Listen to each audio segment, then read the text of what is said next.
L'œuvre française, un de ces groupuscules qualifiés de radicaux, caricaturaux et anachroniques par Marine Le Pen. L'œuvre française. L'œuvre française, un mouvement d'extrême droite nostalgique du régime de Vichy. L'œuvre française.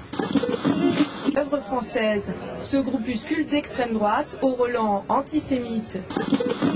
L'œuvre française. Pierre Sidos de l'œuvre française, Yvan Benedetti, une figure locale. La ligne dure de l'extrême droite qui vénère Pétain. La révolution nationale que nous appelons de nos voeux, c'est plus qu'une révolution basée sur des programmes politiques, basée sur de l'idéologie. C'est une révolution des âmes et des cœurs. Une révolution pour créer de nouveau des Français qui soient fiers de leur pays, qui soient attachés à leur tradition, à leur culture, à leur histoire.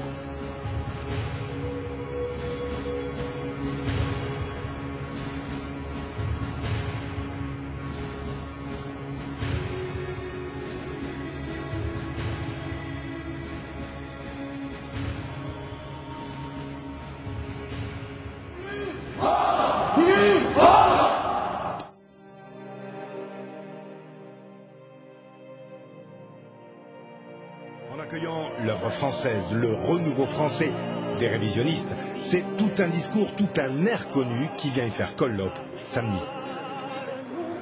Aujourd'hui où la France est menacée de dissolution dans le grand magma mondialiste, avec la toute-puissance, la tyrannie des financiers apatrides, nous pensons que le système n'est pas amendable, n'est pas réformable et qu'il faut envisager une révolution, une seconde révolution nationale, oui. La première révolution nationale, c'était lui. Alors si les organisateurs de maintenant ont décidé de lui dédier un banquet hommage, c'est bien qu'ils se vivent révolutionnaires. Je reste avec vous dans les jours sombres. Soyez à mes côtés. L'émoi suscité, les demandes d'annulation formulées finalement, juste un petit peu de pub. Si ça les dérange, je dois dire que je m'en contrefous. Nous sommes nombreux à honorer la mémoire d'un grand Français.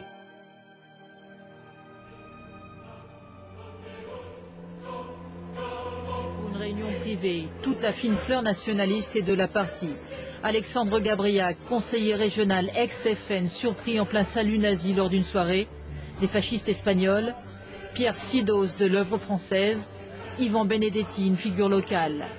La ligne dure de l'extrême droite qui vénère Pétain.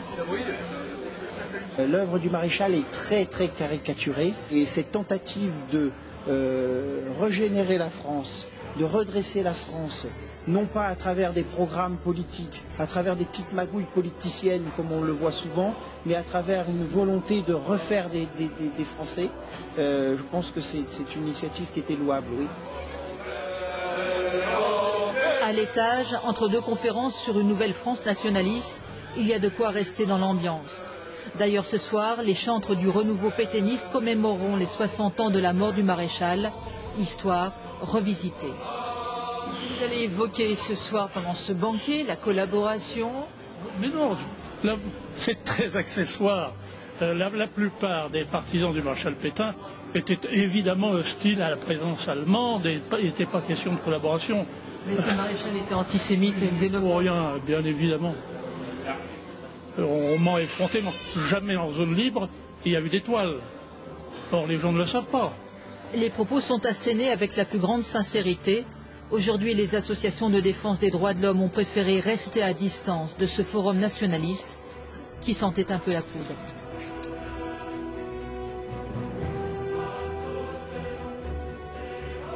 2 ans après son élection, Marine Le Pen a pris des mesures très fermes contre certains militants pris en flagrant délit d'extrémisme.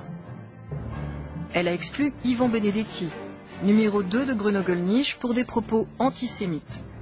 Et son protégé, Alexandre Gabriac, candidat FN aux dernières cantonales, à cause de photos plutôt embarrassantes qui ont circulé dans la presse. Ces exclusions très médiatiques ont pu donner l'impression que Marine Le Pen serait désormais intraitable avec les dérapages de ses militants.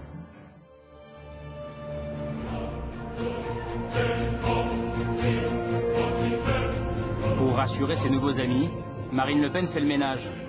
Des proches de Bruno Gollnisch en ont fait les frais. Il y a un réel malaise au sein du Front National avec l'arrivée de nouveaux convertis. Je veux parler de Collard, je veux parler de Collard et de ses amis, de cette infiltration maçonnique au sein du Front. Ce n'est pas compatible avec les idées que prétend défendre le Front National. Yvan Benedetti était à la fois un cadre du FN et de l'œuvre française, un mouvement d'extrême droite nostalgique du régime de Vichy. Il a été exclu du Front en juin dernier. Ce qui est entre autres reproché à M. Benedetti, mais il n'y a pas que ça, c'est d'avoir dit je suis anti-juif, antisémite et anti-sioniste. Voilà. Ben moi je pense que ça mérite un passage devant la commission de discipline du mouvement, oui. Elle veut se débarrasser de ce qu'elle appelle les zozos. C'est-à-dire, les zozos, en gros, c'est les nostalgiques soit du Troisième Reich, soit de Pétain. En octobre dernier, plusieurs groupuscules s'étaient donné rendez-vous à Lyon, un bastion de l'extrême droite la plus radicale. L'un des orateurs ce jour-là est le plus célèbre des purgés du FN. Je laisse la parole donc à Alexandre Gabriac, qui est un gentil garçon, contrairement à la façon dont il a été présenté dans les médias et à travers cette photo. En mars dernier, cette photo met le feu au FN.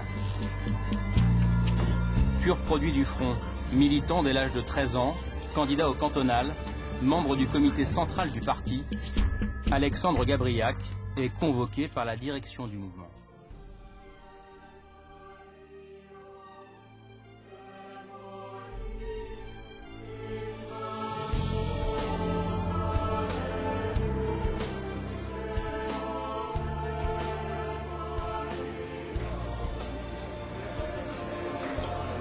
De ses crânes rasés, par contre, elle n'en veut plus.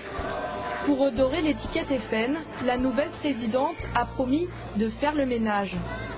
Exclut alors cet homme en chemise-cravate, Alexandre Gabriac, pour ce salut nazi.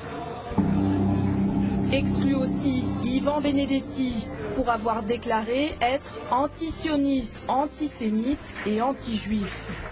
Des cadres qui dérangent en particulier pour leur double appartenance au Front et à l'œuvre française, ce groupuscule d'extrême droite au relent antisémite qui tient ici son forum dans lequel nous avons pu pénétrer 1 heure seulement. L'élément non visible, c'est cette pression et cette interdiction qui a circulé pour qu'aucun des éléments du Front National puisse participer à ce forum. Marine Le Pen m'a récemment indiqué que les conditions pour que je reste au sein du groupe Front National étaient que je lui donne ma signature pour les élections présidentielles. Donc bon, c'est un petit peu curieux, étant donné mon sacrifice sur le thème de la dédiabolisation qui a été fait il y a quelques mois. Une double appartenance tolérée jusqu'à présent. Marine Le Pen, elle, assure y avoir mis un terme. Il y a encore des militants qui appartiennent à l'œuvre française et qui étaient autour de Bruno Gollnisch et qui sont à l'intérieur du Front National. Ancien bras droit du dauphin de Jean-Marie Le Pen, Yvan Benedetti sait de quoi il parle. Présent aux 2 éditions précédentes, Bruno Gollnisch sera bizarrement absent cette année. Je ne tournerai jamais le dos à Bruno Gollnisch, je le dis et je le répète, on ne peut pas se priver de Bruno Gollnisch. Quand je vois les fonctions qu'il occupe au sein de la campagne électorale, je dis que c'est un véritable gâchis. C'est un véritable gâchis.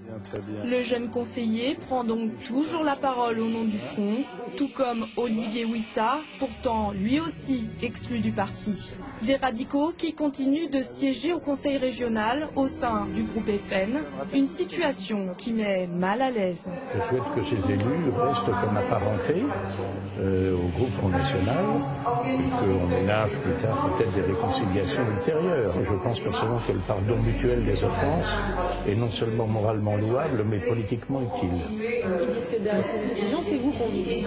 On a par exemple, écoutez, je crois qu'on va arrêter là.